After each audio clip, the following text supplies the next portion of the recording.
Biodiverzitet nam nie obezpečuje len materiálne bohatstva, ale i duchovné zdravie i zdravý životný štredok.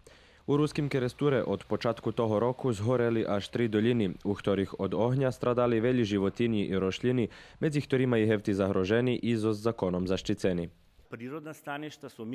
Prirodni bivalniki u Vojvodini ljudi už bar zniščili, odnosno pretvorili do poljoh.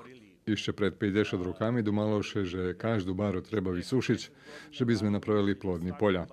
Тереše ідеї применjeli i mi biologowe, zaštitare i vyhľadovače, zname, že za zdravi životni štredok mušija mać i taki bivalniki, bo oni za ľudzoch môžu mać veľký hasen.